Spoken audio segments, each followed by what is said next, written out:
Assalamu alaikum and very good morning. I warmly welcome Right Honourable Secretary General British Scotland, who is officially visiting first time our country, Pakistan. For the last 8 years, Secretary General has served the Commonwealth with dedication and grace. Her role in promoting the values and mission of the Commonwealth and in modernizing the outlook deserves everyone's appreciation. Secretary General's presence in Pakistan today reflects her commitment to strong ties between Pakistan and the Commonwealth. We appreciate her tremendous contributions in promoting cooperation in the field of education, youth empowerment, capacity building, and climate action. Secretary General's personal support and climate advocacy on behalf of Pakistan following the devastating floods of 2022 was praiseworthy and instrumental in our recovery efforts. Ladies and gentlemen, we are grateful for the support of Secretary General for the appointment of Climate Finance Advisor for Pakistan. In our discussion today, I convert Pakistan's deep appreciation and gratitude for her services to the Commonwealth and support for Pakistan.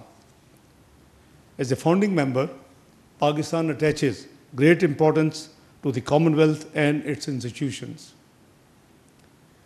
It is an important platform for forging consensus and developing partnerships in face of unprecedented global challenges which are currently visible in the last many years. Its role in upholding the principles and norms of interstate relations is more crucial than ever.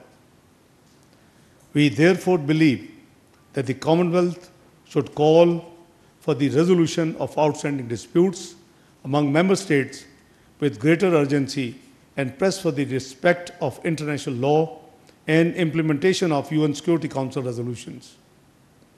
In our meeting today, I reassured the Secretary General of Pakistan's commitment to the Commonwealth Sustainable Development Agenda. Pakistan's vision of regional connectivity and trade matches with the Commonwealth Connectivity Agenda. We are confident that the digital and physical connectivity clusters of the Commonwealth can contribute to developing strong partnerships among the member countries in terms of trade and connectivity. I also conveyed to our gratitude to Honourable Secretary General for the technical assistance of the Commonwealth Secretariat in trade policy formulation, export development, and support for small and medium enterprises. This support is critical in capacity building and improved governance.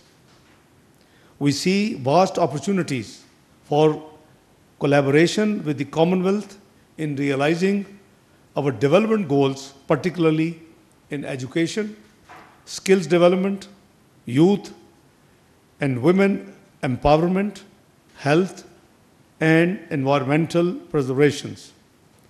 Pakistan will therefore continue to engage with the Commonwealth with a special focus on women empowerment and capacity building for the young people. Pakistan is honored to lead the Commonwealth agenda on youth, reflecting the high priority we place on our partnership with the Commonwealth. We value the support provided by the Commonwealth Youth Programme and are grateful for the support of the Secretary General during Pakistan chairmanship of the 10th Commonwealth Youth Ministers meeting last year.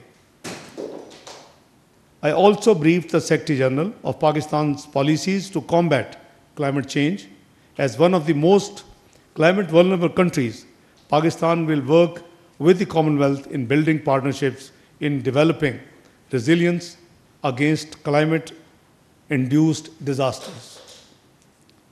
Pakistan remains committed to support initiatives aimed at strengthening and modernizing the Commonwealth to meet 21st century challenges. we will continue to play an active role in building bridges between the Commonwealth Secretariat and Member States by advancing Commonwealth reforms through our leadership of the informal working group of the Board of Governors. Prime Minister Shehbaz Sharif looks forward to participate in the upcoming Commonwealth Heads of Government meeting, CHOGM, in this October in Samoa. I am also eager to engage with the counterparts at the Commonwealth Foreign Ministers meeting September this year. In conclusion, let me reiterate Pakistan's unwavering commitment to the principles enshrined in the Commonwealth Charter and our partnership with the Commonwealth. We thank this Honorable Secretary General for her leadership during a period of great global change and appreciate her visionary constructive role. We honor the legacy she would be leaving behind as Secretary General. Thank you, Secretary General. Thank you. Well, thank you very much. Assalamu alaikum to everyone. It is a great privilege and pleasure to be here at last. And I want to thank you, Honourable Deputy Prime Minister, for all the kind words that you have spoken about my period in office as the Secretary General. I have been very touched not only by your words, but by the stalwart support that Pakistan has given the Commonwealth throughout all the years, but particularly throughout the last 8 years, when I have had the privilege to serve the now 56 member states as your Secretary General.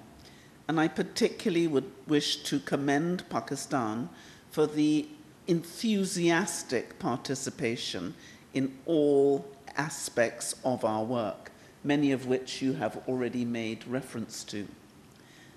But the truth is that our world is facing some very difficult problems. And we have never needed each other, and we've never needed the friendship that exists between our Commonwealth members more than we do today.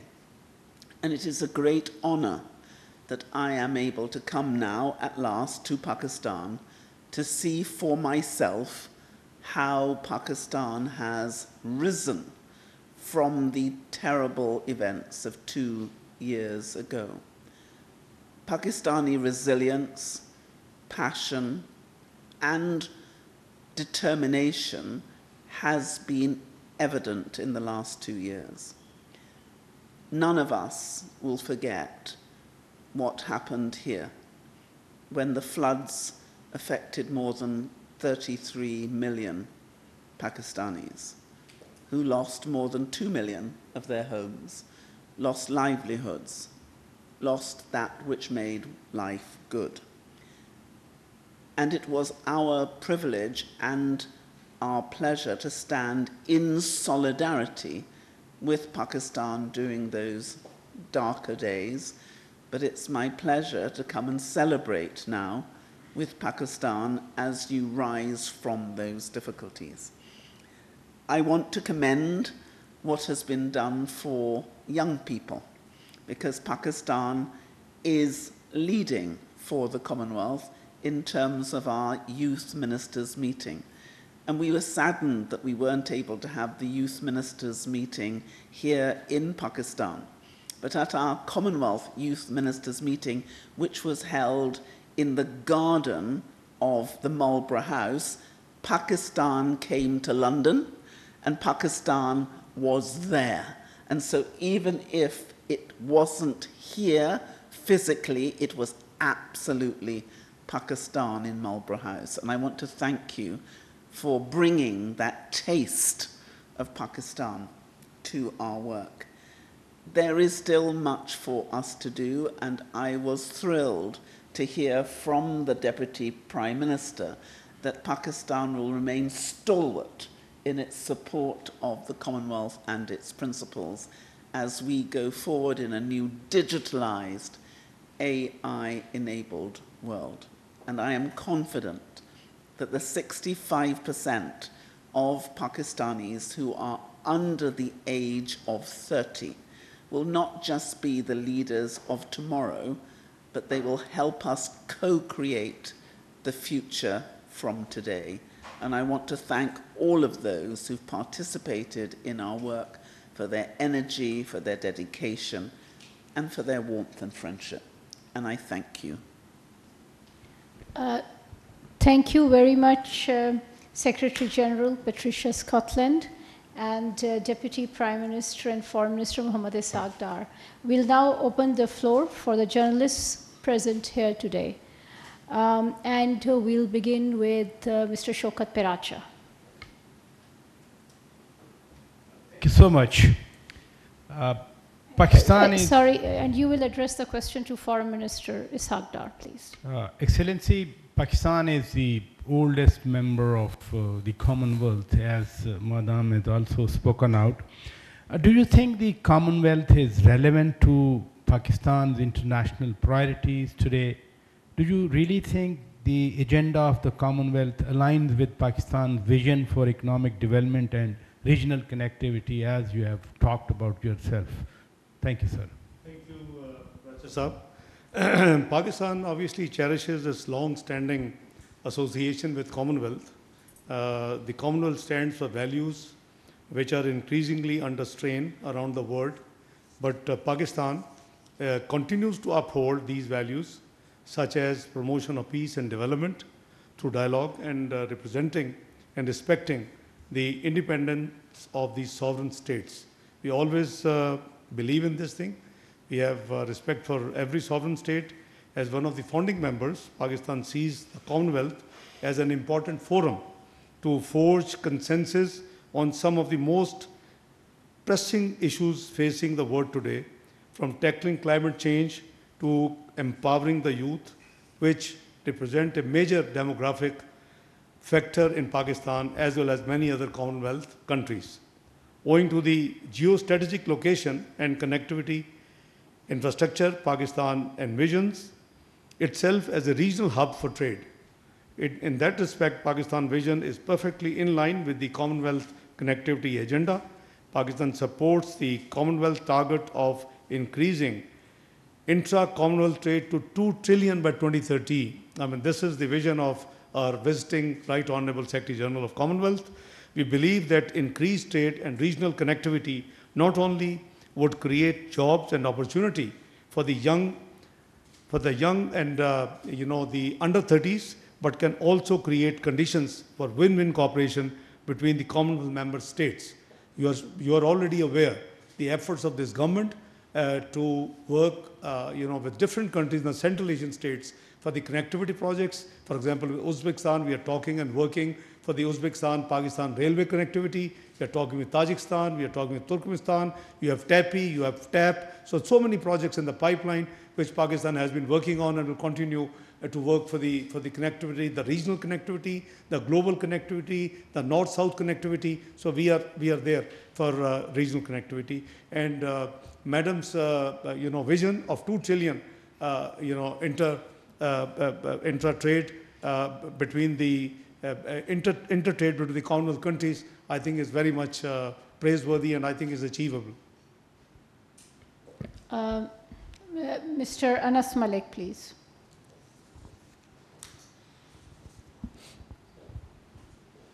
Thank you so much, spokesperson. My questions to the visiting dignitary.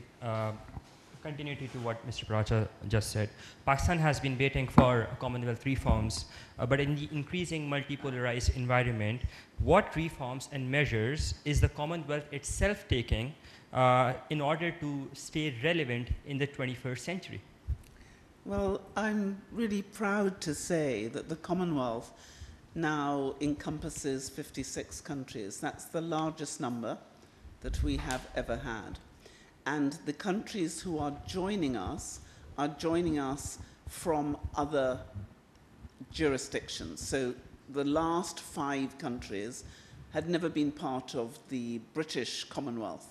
So if you look at Rwanda, Mozambique, Togo, Gabon, all of these countries come because of what they believe that the Commonwealth adds value to. It's not just in relation to our good governance, but we now have 2.7 billion people represented as part of our Commonwealth family. That's more than 1/3 of the world. We're not a treaty-based organization, but we're a values-based organization. And those values are values which everyone in the world are thirsting for. If you look at why they want to come, because we have identified way back in 2015 that there was a Commonwealth advantage to being in the Commonwealth. Because at that stage in 2016, it was discovered that it was 19% cheaper, faster, easier to do business with Commonwealth countries than other non-Commonwealth countries. And that's because we share the same parliamentary system, similar institutions, similar rule of law, and we speak the same language. So it means we can do business more easily.